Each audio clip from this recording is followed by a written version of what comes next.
Hi folks, Jamie here from Lucky White Header Club. Hopefully you are all enjoying your Saturday evening and you've got your boxes of your gin without any issues. Let me know if in the comments what you're drinking, how you're enjoying it. I'll just quickly run through the format of it now. I'm hoping that everything runs smoothly. We've got a new technical setup tonight and I'm hoping that everything is running without a hitch. I'll be keeping an eye on comments. Here I've got Jan here on the YouTube channel who's watching, saying you're joining in. Currently logged on both iPad and laptop to see which one's best. That's some dedication. Thank you very much, Jan. Appreciate that. So we've obviously got some 4 lovely gins for you to try this evening in your boxes. Some of you have all 4, some have 2, with some cocktails and mixes and garnishes. Now I'll run through exactly how we're going to work this and then we'll start introducing some of our guests. So we have 4 different gins. I'm going to pop up the order of the gins that we're going to be trying and also the different things that I'm going to suggest we mix them with or that I had envisaged mixing them with.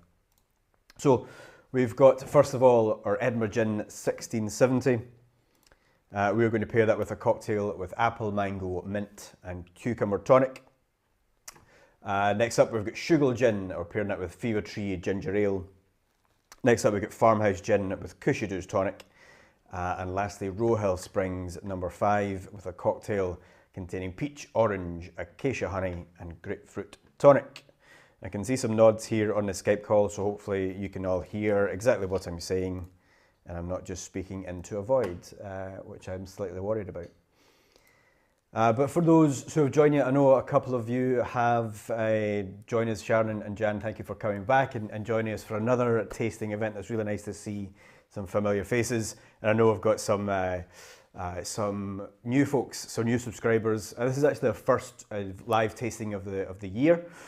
We have not done anything or not done any of the live tastings just yet. We've been putting together our gin subscription service, which is new, and making sure that runs smoothly before we start any virtual tastings. So this is the first of the month. We'll do them at the end of the month, the last Saturday of the month, every single month, with 4 new gins.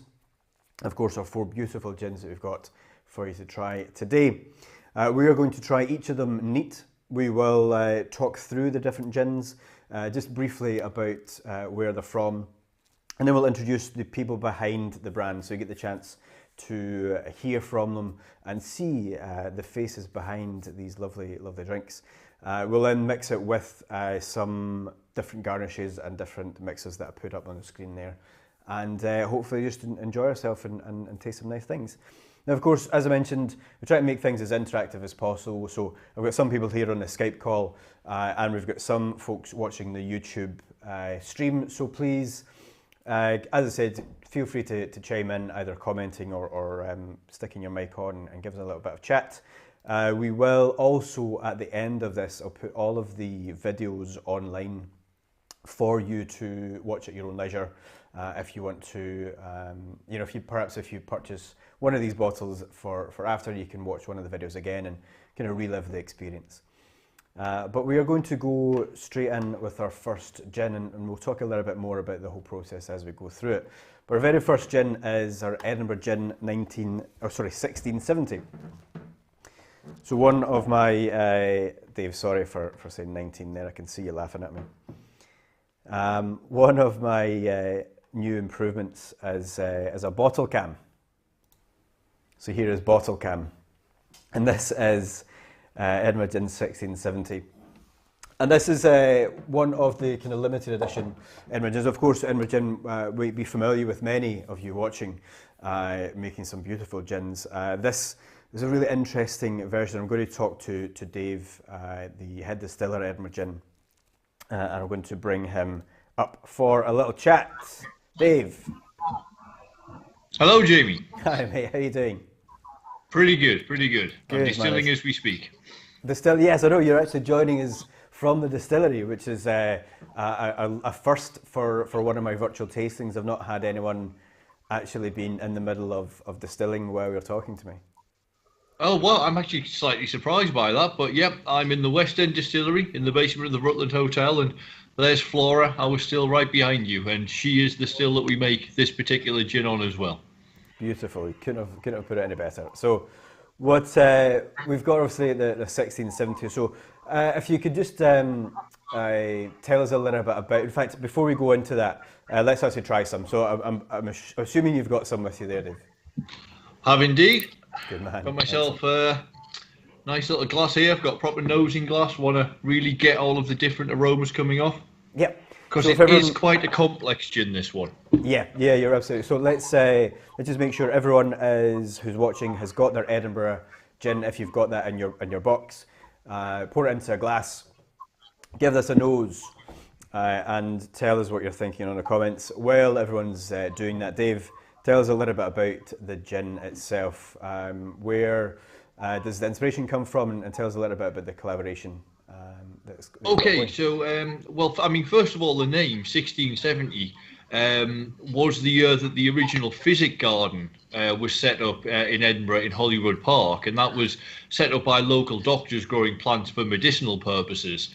It moved location 3 times over the next century, and then finally landed in Inverleith. Where it's now developed into the Royal Botanic Garden, Edinburgh, and it's been in its current location for well, 200 years last year, so 201 now. So obviously, you know, there's a wealth of plants and potential botanicals in there that we would never have access to through a regular botanical supplier. So it was a massive opportunity to find something a bit different to flavour a gin with. Yeah, so tell us a little bit. Let's have a little nose and taste of the gin. So hopefully everyone has got theirs ready and give it a little smell. So yeah, we can tell us about the flavour obviously we're getting from the gin, and also some of these key botanicals that have been sourced from the Botanic Gardens. Yeah, okay. So there are 14 botanicals in total, and of those 14, 5 of them are freshly picked from the Royal Botanic Garden, Edinburgh. I go down there and I meet with Dr. Greg Kenneser, who's one of the leading botanists there, and he will take small cuttings from these plants in a sort of sustainable way, because we can only make a little bit of this gin at a time, depending on the season. Sure. We have some that are reasonably well known in gin. We have fresh coriander, we have sweet Sicily, we have fennel leaf. So you know, there's a nice bit of spice. There's a little bit of an aniseedy hint. There's some nice Yeah. grassy sweetness. But I think the two that really set this apart is firstly the piper leaf, which is from the tropical glasshouse. That's indigenous to South America. And sort of for that one, think basil combined with black pepper. It's sort of like basil's tropical cousin. So yeah, so some real sort of like spicy notes and fresh green aromas from that. And the other one that I actually still have some left, although we haven't distilled this gin since late October, Right. because these leaves are quite waxy, they will preserve quite well in the fridge. Holding it up to the screen now, this is Tasmania lanceolata, also known as Tasmanian mountain pepper. And if you bite into one of these leaves, you will get like an explosion of peppery heat in your mouth. So we use the leaves of this bush, but what we also use is the berries. However, the bush at the Royal Botanic Garden doesn't give nearly enough berries to make the gin with. So we actually have those sent directly Okay. from a farm in Tasmania. And whereas the leaves are very hot and spicy, the berries are actually quite sweet. And the pepperiness is more like a cool mentholy tingle. So some people actually get an aftertaste in this gin that is slightly minty. There's notes of basil in these leaves as well. So there's notes of basil, there's notes of mint, there's notes of aniseed from the fennel and sweet Sicily, and then obviously there's juniper, because this is still gin. That's still the main botanical. So there's quite a lot going on, and I think depending on what you're more sensitive to, different people tend to pick up on different botanicals when they taste this. First of all, neat, and then when they add a little tonic water. Yep. Yeah, certainly for me, you get a lovely aniseed note, and that's one of the first things that hits me, and that lovely kind of minty mentholic finish to it, which is why we've kind of paired it with what we have. And so really this is it, and that Sweet Sicily, that reminds me of, so during the first lockdown, as going, when the weather was really nice, and going out and learning a bit more about foraging and picking different things from down the water of Leith, and learning a little bit more about the plants, and that lovely aniseed smell is just bringing me back to last summer. Yeah, I'm totally with you there, Jamie. And yes, to be fair, even if we didn't have the Royal Botanic Garden, the Sweet Sicily is something that we could forage in the local area anyway. Although obviously things like the piper leaf and the mountain pepper, we do need the Botanic Garden to supply those. I'm a bit strange one when it comes to aniseedy flavours, because I have never distilled a gin using star anise. I find it too intense. I find it quite cloying. But I think some of the greener, fresher aniseedy flavours, like Fenland Sweet Sicily, taste absolutely fantastic in gin. I just think they bring a little bit more balance. Whereas I find star anise is very intense and sort of more like sort of the aniseed sweets that I remember as a child. Yeah, I mean, even when we're talking about just cooking, you know, it's very easy to overdo it with the star anise and those big flavours. So I can see why that might be the case with distilling as well. In fact, you mentioned the Tasmanian mountain pepper. If you have a look at our social media, we did a little post about that with Davey, give us some more information about that. So go and check our Facebook and Instagram if you want to learn a little bit more. Now, what we've done with this is, in fact, I'll need to, in the future, I'll need to send some of these cocktails out to the gin brands so you can actually try them. Although I understand you have a bit of an aversion to cucumber. Yeah, that's a personal thing with me. I don't use cucumber as a garnish, as a botanical or anything, but you know that's just my personal taste. I can completely understand why someone would think that this gin would work with cucumber, given all of the fresh leafy green notes. It actually is quite a sensible pairing. Yeah. So yeah, in the cocktail, if you have got that, if you want to pour yourself your cocktail in here, we've got some apple, mango, we've got mint, and then topped up with the cucumber tonic. So really fresh. So thinking of those, how you said, kind of basil's tropical cousin, really works really well with those fruity flavours, but not too much. It's not overpowering. Still having all those lovely fresh citrusy notes, and a bit of fizz with the cucumber tonic. So hopefully that is an enjoyable pairing for everyone. Now, how would you normally, or how would you like to, let's not go down the official route. How do you, Dave, like to drink this gin? Okay, so 1670, I actually kind of like this one as a sippable gin. Yeah, I think all of that complexity, all of those different flavours, I really appreciate them when I just sip this gin on its own. However, although I still have a fairly minimalist approach, there is one particular tonic water that I've just put in here. So if anyone's wondering, I'm using Bon Accord tonic water, nice. Which is a Scottish brand.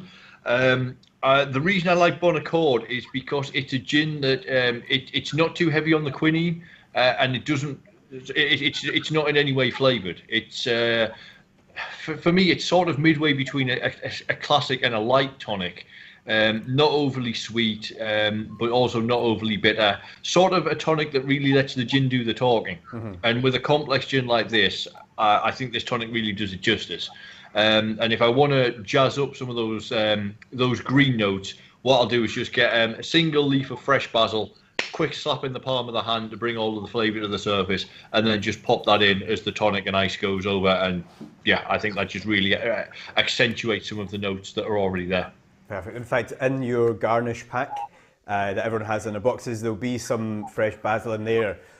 So give that a try. Take your basil leaf, give it a slap in your hand, and then pop that on the top. Really getting that lovely big herbal aroma to pair with your cocktail. That should work really well.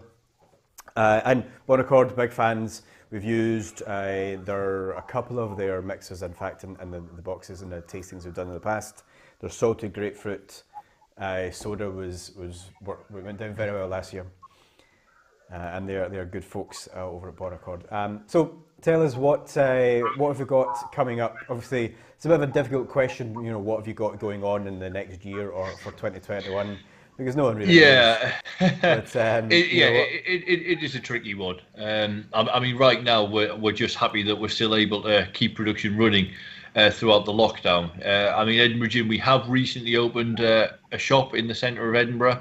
That was good on the run up to Christmas. It has been forced to close now, but we're hoping to have it open at some point in March, certainly by April. We are working on a couple of limited edition gins for this year, which should be available in our Yep. shop. You know, probably certainly by late spring and early summertime. So there's definitely some exciting new stuff to come. It is exciting, yeah. I'm looking forward to hearing more about that. And just to finish us off there, Dave, where can we get a hold of the bottle of your gin and tell us, you know, anywhere where you can learn more about Edinburgh Gin and 1670 as well? Yeah, well, I mean, obviously, this gin being a little bit more limited, it's not available a massive amount of places, but you can buy it. Well, not here at the distillery right now, but when we reopen here at the distillery at our shop on Frederick Street, you can buy it at the Botanic Garden gift shop as well. You can get it just the bottle. You can also get it in a gift set with a glass. You can get it from the Edinburgh Gin online store, of course, as well. And it's in a few small independent wine and spirits retailers throughout Edinburgh, but it's maybe not the easiest one to get hold of. But yes, if you're local to the area, you should have no problem. You can pop and see us, or you can pop into the Botanic Garden gift shop. Excellent, thank you very much, Dave. And I'll stick a link, I'll email everyone at the end or after the live tasting with links of to websites of where to get these bottles if you fancy a full one. Thank you very much, Dave. Appreciate your time. Especially when you're in the middle of distilling. It's good to see you, mate. No, it was my pleasure, Jamie. Thanks for having me on. Cheers, buddy. Thanks, bye. All right, wonderful. That was our first gin, Edinburgh Gin 1670. Really delicious, complex gin. Great way to start our gin tasting. We're going to go straight in to gin number 2. And we've got Chris from Shoogle. Hi, mate. Hi, everyone. You've got a glass of gin already then? This is, yeah, I think I was watching earlier on and I sort of felt obliged to pour a drink just to take part with everybody else. So I've had a drink of Dave's earlier on. This is our Shoogle Gin now, so I'm enjoying that. Yeah, so I think just very briefly tell us a little bit about the gin. You may need to tell us what Shoogle means. I know we've got a few folks from south of the border joining, or had a couple of boxes sent down to England, so we might need to explain that one. Right, I'll go into that in a short minute. We're really a sort of family approach to making gin. We've been looking at it now for probably about 3 years. We've been touring around about a whole host of distilleries, particularly around about Scotland. It's got some exceptional gins. I don't think we've ever had a poor gin. So I urge everybody, as soon as lockdown lifts, try and get out and visit as many distillers as you can. It's an amazing experience to get to speak to distillers, and the online experience is just as good in some cases, but going there, seeing the stills, speaking to the distiller, it's amazing. And we've been doing that for a number of years, and that passion's been contagious for us as a family. So we decided, couldn't agree on a gin that we all liked between us. So, and when I say between us, there's 4 of us over 3 generations. So there's my mother, there's my wife Lee, and I have 2 kids. And I was saying to Dave earlier on, I call them kids because it makes me feel younger. But these guys are 20 and 21, so they've got a hand in it as well. And we wanted to make something that was appealing to us all, and we all drink it differently. So we spent a huge amount of time developing the recipe, trying from locally foraged botanicals to something more exotic. And we decided on a sort of joint, sort of a hybrid type gin, if you like, using some exotic ingredients along with the more traditional ones. So you'll recognise, if you manage to have a little sort of sniff and taste, there's the sort of usual sort of juniper, coriander, angelica root in there, giving some earthy notes, and there's a little bit of cassia, which comes over the sort of cinnamon warming flavours. We wanted some citrus notes to go with that as well, but we wanted something that was a bit more subtle and sweeter to balance out the flavours. So we experimented with lots of different types of citrus, and eventually we sort of came up with a humble kumquat which is a small kind of plum tomato-sized citrus fruit. And it's strange, if you ever get a chance to try one, if you haven't already, it's got a really sort of sherbet zing to it. At the outside, the peel is sort of a thick waxy peel, which is very orangey sweet, and the inside is really sour and tart. That sort of brings over a great balance into the drink. So that adds a great citrus note, along with that sort of the sort of elements of spice. We've sort of elongated the flavour profile to give a bit of sort of pepper with some pink peppercorn, sort of fruity, spicy pepper in the back. So it's a nice sort of profile, and much like Dave, I quite enjoy a sort of sipping gin, just to sort of sit there and taste it over a period of time. Shoogle, I think, is really good for that, but equally for the tonic water or the cocktail. And as for the word Shoogle, we used to put all our drinks we were making cocktails, we would put it into a cocktail and Shoogle it, which is the equivalent of a sort of shake.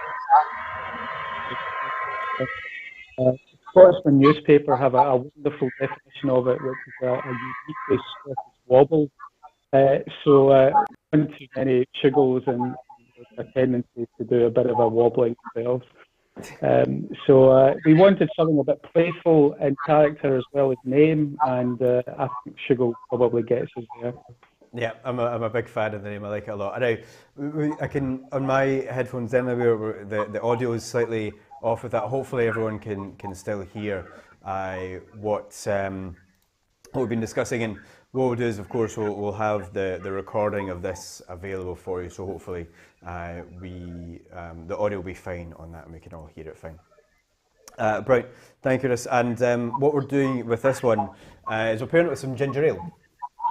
Fever Tree Ginger Ale. So we wanted to really play off those, both the citrus and the spice, of course, two components found. I'm talking about bad audio, then opening up a can next to the microphone, sorry. I really shouldn't be doing that. But this is one of my favourite ways of enjoying gin. Having it with a nice light ginger ale, nothing too strong or overpowering, but just something really nice and fresh. Which works, I think, with Shoogle. So, cheers. Cheers, everyone. And tell us, how would you normally, or how would you suggest that you drink the gin? Now, I ask this question. I always ask each of the brands. I'm not. If anyone's been on one of my tastings before, they'll know that I'm not a big fan of just sticking to the recommended serve, because it can be slightly restrictive, and I know we're seeing perhaps more brands moving towards recommending a bunch of different serves or experimenting, and that's really what we recommend. But if you're drinking it, we all would like to know about you as a person, as an individual. How do you drink your? I think there isn't an easy answer to that. Normally, for laziness, it's a simple gin and tonic with a good premium tonic. Bon Accord, or we sort of like the full fat Fever Tree, lots of ice and a slice of orange. That's the sort of normal gin and tonic approach. But we all drink it differently in the family. So I quite like it neat, or I do like it with a bit of ginger ale and a good slice of lime in it. My daughter, she likes it with some pink Lucozade lemonade. She's just strange, but she's not a fan of tonic water, but it does work really well with that. And my son Taylor, he likes it with in a Negroni. He likes mixing it in with a bit of a cocktail. So for me, I sort of like it just as a sort of light sipping, just enjoying a small glass of it over a period of time. So it's whatever suits you, and we try to design it to be flexible, to appeal to gin drinkers of all sorts. So not just sippers, but cocktail mixers and tonic water drinkers alike. Yeah, I like that suggestion of a Negroni. One of my favourite cocktails, sweet vermouth and Campari, and of course gin. With something a cocktail like that, obviously the gin needs to really stand up and be good enough quality. So while I've not tried a Shoogle Negroni, that's going to be next on the list for sure. But the flavours are there that would work particularly well, I reckon.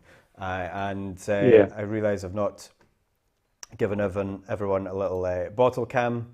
I know everyone's been dying to see bottle cam. There you go. This is just my excuse to use all the new bits of technology that I've got, and I will take every Well, I like that. opportunity as possible. I like a bottle cam. Now, what I'm going to pose the same difficult question to you, Chris, is what have you got coming Sure. up this year? What's in store for you? It's been a strange year. We've been looking at making gin for some time, and actually the pandemic helped us. As a family, we sort of managed to work together. My son was furloughed, lost his job. I usually work away. I've been homebound, so this has been a way through where we've developed our gin, but we've got so much more to do. And I think we're working with a distiller just now to produce our gin. Although we produce the samples, we make small batches of it, and then we scale it up using a local distiller. In the future, we're looking to distill ourselves. So over the course of this year, we'll be sort of switching distillery operations to be sort of more owned by ourselves, and that brings some more exciting alternatives in terms of variants of gin. We're trying to keep away from the normal profile of the sort of pink gins and working more towards barrel aged and oak aged sipping gins. Okay. So that's something to look forward to probably early next year before we get to that level. Will the barrel aged gin still be paired with the pink Lucozade lemonade? Absolutely, there's no other way to drink it. In fact, if you barrel age the Lucozade, that's probably a worthwhile experiment. We might give that a go. We're getting into extreme mixology here, Chris. Lucozade aged oak barrels. That's something that hasn't yet been done in a gin. So there's probably a reason for that. Probably, yeah. So, in fact, you mentioned obviously working with a local distiller. We put some info about that because it was really interesting to see or hear your take from that, and to see why, the benefits of working with a distiller such as Inspirited to create your product, especially of course while you're working towards the end goal of distilling yourself. It's a great question, and for us. It's a bit about the investment in time and finances to get a gin into the marketplace. There's also a fairly lengthy process in terms of licensing, getting the right property in place.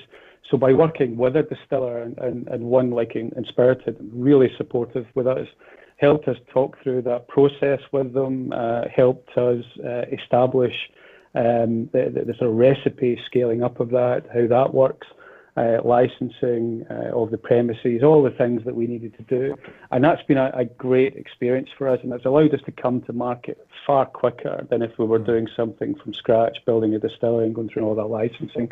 So it's something which has really worked well for us in parallel. So building the distillery in conjunction with launching a gin into the marketplace in conjunction with a distiller already has been an amazing experience for us, and one that for us as a family has been perfect. It's not suitable for everybody, but helps us really get hands-on experience at the same time, working towards something which gives us more flexibility and scalability in future.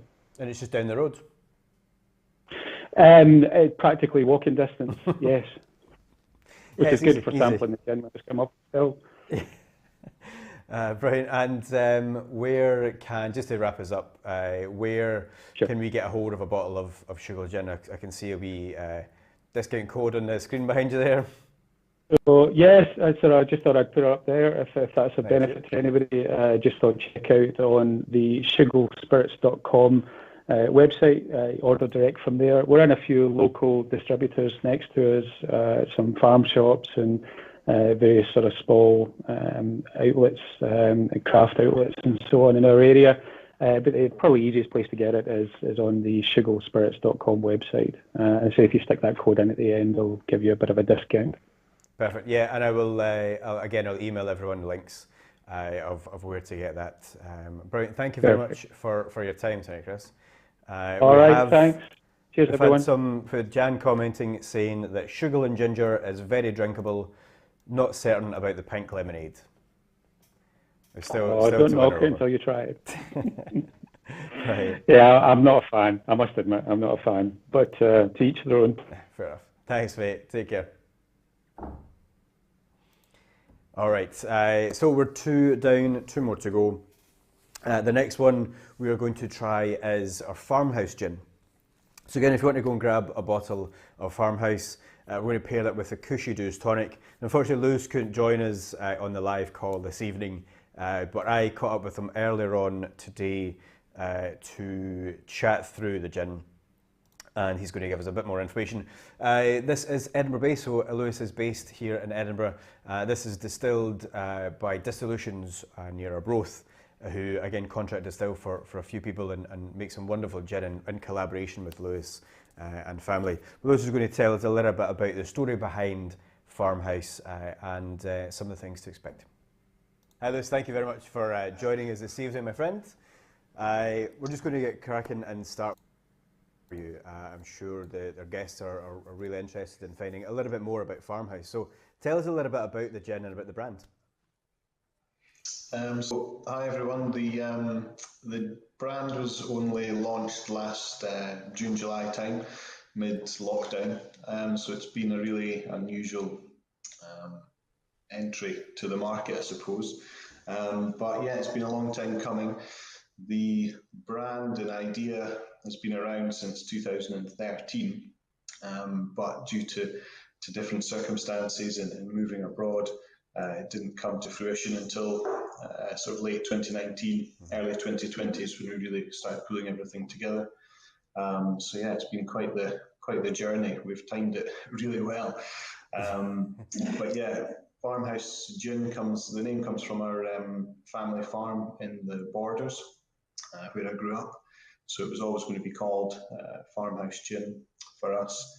And the brand, a lot of it, the camel's the main element of it, which I think, yeah, perfect. So that throws a lot of people to begin with, I think. But yeah, the reasoning behind that is it represents home and away for us, the camel. So the away bit's easier to explain.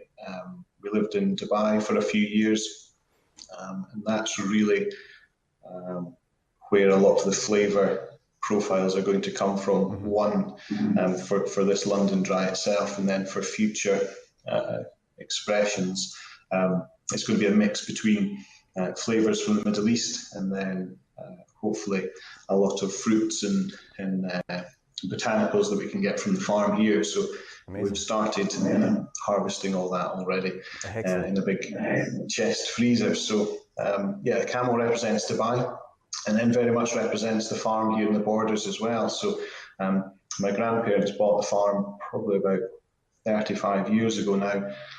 The gentleman they purchased it from, he actually founded the Arab Legion, which is a military unit that was put together to protect the Jordanian trade routes, trading lanes. So he owned the property before we did, the whole farm, ran it as stables and a dog home as well, all sorts of different things. But to commemorate his time in the Arab Legion, what he did is he had a camel wind vane erected at the top of the main barn in the middle of the farm. So all growing up as a kid, we had this really odd, or we thought was odd, weather vane, wind vane, and it always drew comments. So yeah, as a sort of symbol of what we were trying to do with the gin, our experience abroad, tying in with the farm, it seemed to be the perfect mascot and logo for us. Yeah, so I love it. Yeah, it ties both in. And also speaking about these military flavours, what is the key botanical we've got in Farmhouse Gin? Yeah, so for this one, out in the Middle East, they're not afraid of really bold, punchy flavours, which is something we want to bring in. The star botanical of this one is sumac, which for those that might not know, if they like hummus at all, or you've had that in restaurants, it's the red sort of dust that's on top. So it comes from crushed red berries, actually, and that's the sort of star botanical. It's quite citrus by definition, but not really sharp like a lemon. And it works really well with the orange and lime we've got in the gin as well. So it sort of adds another dimension to the citrus. It's a more sort of earthy tone and ever so slightly peppery. So adds its own citrus, but it's there really to to back up the flavours of the lime and orange, and it gives it more of a depth of flavour, really, we think. We love citrus gins, first and foremost, but it just adds that sort of second layer behind the citrus itself, which just gives that a little bit extra complexity. Yeah, I love it. Yeah, exactly right. So we're happy with it. Sorry, our neighbours here are moving some furniture just in case there's any noise when you're watching this. But Liz, tell us how you like to enjoy drinking Farmhouse. I know I've spoken in the past at all the tasting events that I do, is that I am not keen on just focusing on that perfect serve or recommended serve. I like to, and one thing we do with the Lucky White Heather Club is we give folks the opportunity to experiment with different mixers and cocktails and garnishes, but it's still really interesting to know, how the creators like to drink it. So what would your recommended serve be, or have you got a couple? Yeah, no, I mean, we come from a similar place, I think, in that regard. We really wanted to make a gin that we loved ourselves, and for that we wanted it to be from a straight up gin and tonic. That's how we love drinking our gin, mostly. A few cocktails such as gimlets and things, but a really great gin and tonic was where we approached it from. With that, in terms of perfect serves, we found it really hard to try and recommend a single one because we know it's so subjective. Everyone has their own likes and dislikes, especially with the number of flavoured tonics you get out and about now. To try and narrow it down to one is very difficult. So for us, we really enjoy it in a sort of more straight down the line tonic, even like a Schweppes, Aldi, Lidl, something like that, where the tonic is more of a foil for the gin rather than being an out and out flavour in its own right. So that's one way we really like it, plain like that, if you like. I think it's certainly the first recommendation for Aldi tonic we've had from well, I mean, I just mean that it's something that doesn't overpower the gin itself. It's important. I mean, we like drinking neat ever so slightly as well sometimes, and it stands on its own 2 feet that way. So all I mean is it doesn't need some big flavours coming from the tonic to be a really strong G&T.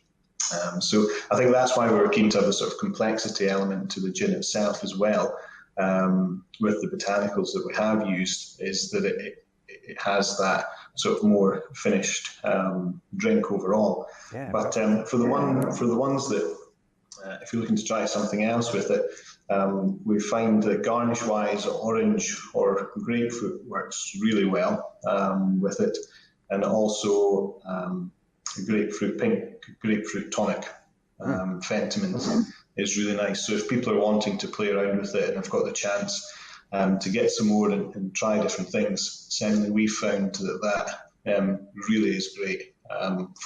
Last summer we had a lot of that, like outdoors in the sun, and the grapefruit helped open it up a bit as well. So we're not precious over it, and we just want people to enjoy it, a multitude of different ways, and how they enjoy gin. It's hard to prescribe that for people. So we can only go on what we enjoy as a family here, and hopefully a few people agree. Yeah, I think that's the way to go. And we've included a few garnishes that you mentioned there. I can imagine something like a cucumber tonic would be really well to complement those citrusy and slightly earthy notes that we get, really nice and fresh. Excellent. What does the year ahead hold for us? Of course, it's a very difficult question for any of us to answer, but you mentioned about other expressions maybe further down the line. Yeah, I think if anyone knows the answer for the year ahead, by all means hit us up and let us know. I'm just asking you because I need an answer. I don't know. No, I think for us, I mean, we obviously launched mid last year, so we, in one sense, don't know anything different from a business perspective. And speaking to people, the one thing I think we would love to do more is get out and see people, meet people, and let them taste the gin. That was always the main focus for ourselves, was to start local grow it from there, which we haven't had a chance to do yet. So in terms of that side of things, I don't feel we've really got started yet at all.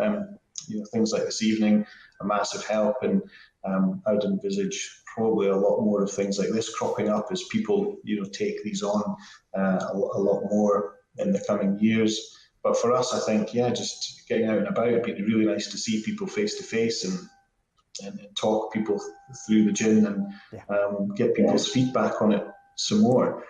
In terms of products, we do have some plans. One, we're sort of taste testing at Navy strength at the moment, and we've got the next one lined up after that, which incorporates some fruit from the farm that we've got. But again, there's no set timeline on that for us. It's just when it feels right and when it's opened up. So that's where we're heading this year. But I think just get out and about.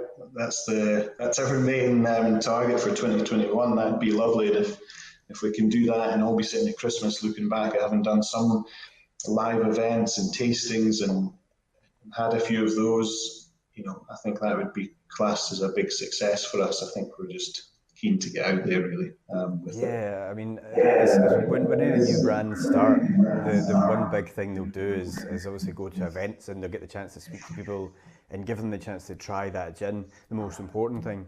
And brands like yourself have missed out on that big chunk of that starting process. So hopefully, fingers crossed, into this year coming, we've got more opportunity for us to meet folks. Myself as well, running events, I'm desperate to get back to that as well. Virtual events are great, but they're not quite the same as being in front of people, as you'll agree. No, 100% for sure. Fantastic, Lewis. And just to finish us off, tell us where we can find out a little bit more about Farmhouse. Where can we get a bottle? On our socials is a good place to speak to us if you want. Again, it's been a really nice place for us to speak to customers, get feedback, and chat about the gin a little bit. So our Instagram at Farmhouse Gin, same on Facebook, is a good way if you want to see what we've been up to and get a bit more of a feel for the brand and who we are. That's a good place to start. And then our website for buying, just farmhouse-gin.co.uk. All the information's on there. There's a backstory behind it all and a bit more information if anyone wants to read through it.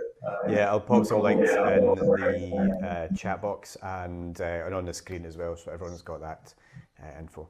Right, well, thanks very much for joining us, Lewis.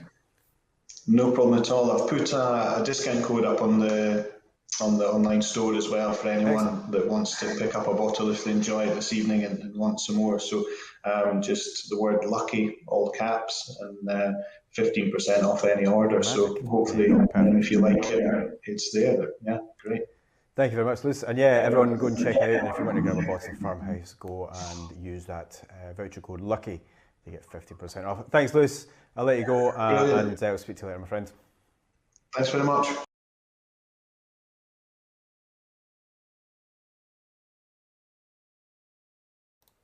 Big thanks, of course, to Lewis for joining us via video earlier on today. It was nice to chat to him and learn a little bit more about Farmhouse. Of course, we have a bottle cam for you. They have these ceramic bottles, but also if you notice up on the shelf behind me there, they also do some pouches, so little refill pouches. So if you buy your bottle of Farmhouse, you can also purchase, for of course a lower price, the refill pouches, which is a great way to save on the bottles and save, of course, money.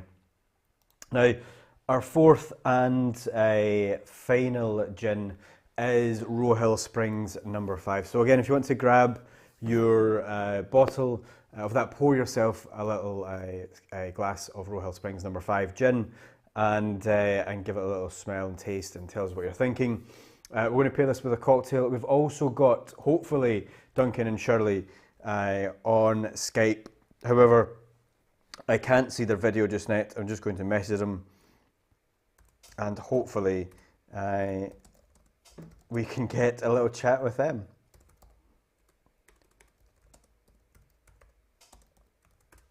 All right.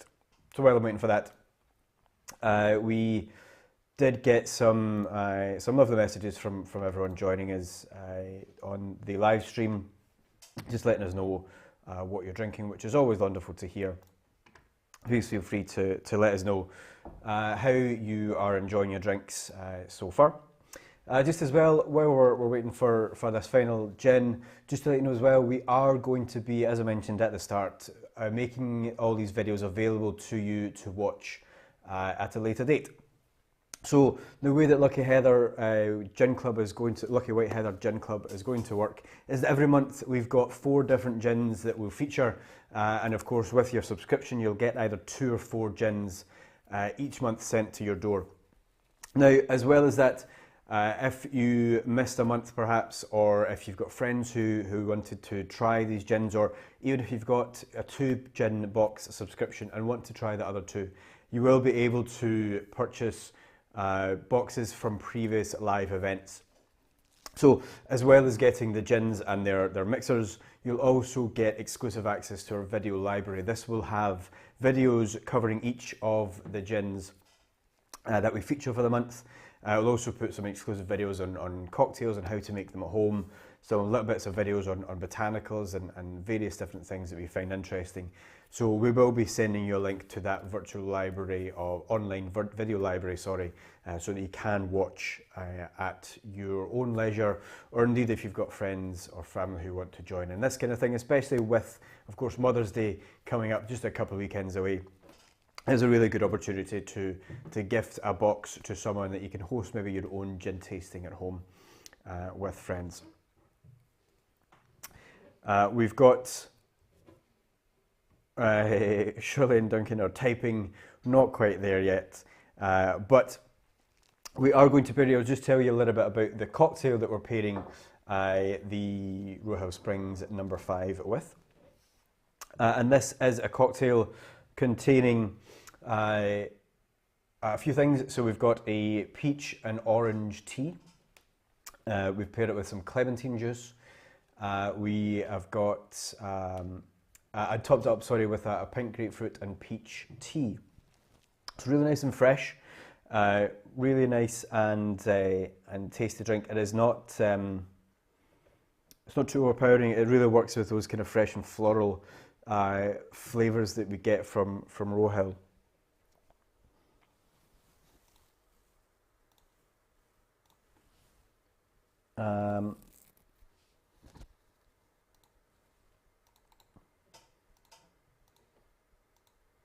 And we are struggling to get, it doesn't look like we're going to get Duncan and Shirley to join us. I can't get their video on the screen, unfortunately. That is a shame.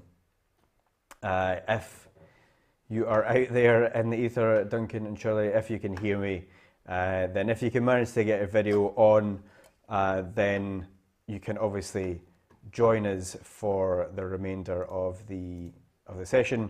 We've just got 10 minutes left. But in the meantime, just give you a little bit of info about Roehill Springs. So this comes from a little bit further away than the rest of the gin. So a couple of Edinburgh based and South Lanarkshire based, but this one comes from up in the northeast. We've got from near the town of Keith.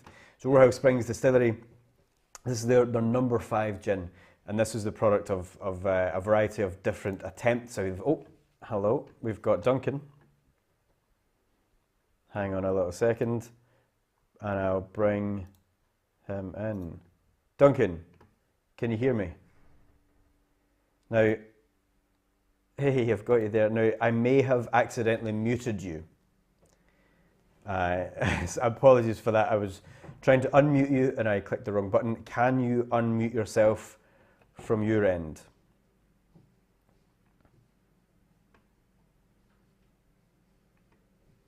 And then you can tell us a little bit about...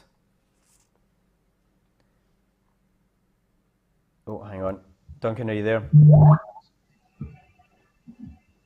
Duncan, I think I'd accidentally turned your volume down. Can you hear me now? Yes. Hey, brilliant. We got there, fantastic. Really nice to see you, Duncan, and nice to be able to hear you. Thank you very much for joining us for our virtual tasting here. So hopefully everyone has got your glass, and we can have a little nose and a little taste. So Duncan, tell us a little bit about Roehill Springs number 5 gin and what we can expect to taste. Well, I started making it about 5 years ago on a trial basis, and I set out to make a gin for a gin drinker, which a gin I would like to drink myself. So it would lead with juniper and a wee hint of spice and a fruity aftertaste. So we just played around till we got it. I think we've struck it pretty well. Yeah, it's delicious. And you've had some experience with distilling in the past, right? Or you were a stillman in the past. Yeah, I was stillman, and I was on the shift for about 15 years. Yeah. So you're bringing all that experience to. And whereabouts is that, Duncan? It was at Glentochers, Alford Bay, and Glenkeith, Sheriff's Brothers. I see. Right. So bringing a lot of experience to the role, and you. Were you a gin drinker? Is this why you wanted to create the gin? Yes. Excellent. Yes, like a gin. And tell us what can we expect? What flavours have we got in here? What botanicals? Now I know, of course, you mentioned on our social media post that we put up about obviously the botanicals that you use in the gin and how they all work together to create that final product. Is there anything else you can tell us about the botanicals that you use in there? Yeah, no, I tried I stick with traditional for the base, and then I go foraging for berries, dog rose, and rose hips, and elderflowers, and grow a lot of rhubarb. Like it's good. It's nice and sweet and fresh. We've got tart. Just play around with it, really. Yeah, you get those lovely fresh floral notes coming through with the gin for sure. Yeah. And Duncan, tell us, how do you like to enjoy number 5 gin? Personally, how would you like to drink it? Ice cube, a wee spot of water like a malt whiskey. Yep. Just neat on its own, wee bit of ice. Yep. Good man. Yeah, nice and simple. Obviously, with a gin, good enough quality, it's perhaps not as a spirit category, not drank neat as much as perhaps others. But of course, if you've got a great quality spirit such as this, we can enjoy it nice and neat. Excellent. So what have you got? What have we got coming up ahead for the year, Duncan? What can we expect from Roehill Springs Distillery? And of course, as well as number 5, you've got another gin, don't you? Yes, a wee bit of blue. It changes colour when you add the tonic. It changes the pH. That's a wee hint of fruity sweetness aftertaste to it. That's quite nice. Yeah, that's right. So you can get that, of course, on the website. And have you got anything else coming up this year, Duncan? Yeah, Navy Strength, just about ready to go. Just finished. I just got my first commercial batch done last Saturday, so wonderful. That's getting right. Just waiting for labels and stuff like that, and good to go. Look forward to seeing that. And sorry. Looking forward to seeing it and giving it a try. Yeah. That's good. It's quite good. And then I'm going for a raspberry or a fruity thing, for the lovely. For market. A lot. It goes against my religion a wee bit, but a lot of folk like them sweet. Yeah, fair enough. We're obviously seeing more flavoured gins on the market, and it's becoming very popular. So we can understand why you might want to go down that route. Yeah, I'm playing a bit with an old Tom as well. Maybe a traditional gin with a right bit of sweetness in it, We'll Good stuff. Yeah, looking forward to seeing what comes from you guys next. And tell us, Duncan, where can we get a hold of a bottle of Roehill Springs? Well, directly from Roehill Springs online, the website, or there's a few independent off licenses local to us. But once we get rid of lockdown, we'll maybe spread our wings a wee bit and see what we can do. Wonderful, yeah. And here I've got, of course, the bottle, or a bottle cam. This is Roehill Springs number 5 gin. Wonderful. Excellent. Thank you so much for enjoying or for joining us there, Duncan. I really appreciate your time. And thank you to everyone for joining us on the live stream or through Skype. Hopefully you've enjoyed some lovely gins and lovely cocktails and mixers. If you've taken any photographs, please feel free to stick them on social media. You can tag us. That's at Lucky White Heather Gin Club. That is on Facebook and Instagram. Of course we'll share those on our social media channels. And feel free to tell your friends about what we're doing here. Of course, this is a brand new gin subscription. We're trying to give folks the opportunity to try lovely Scottish gins from around the country, giving you a chance to try these small amounts and hopefully encourage you to buy bigger bottles and support our Scottish gin industry and support these wonderful makers and distillers and producers that you've met this evening. So please enjoy the rest of your evening, enjoy your gins, and we'll see you next time. Thank you.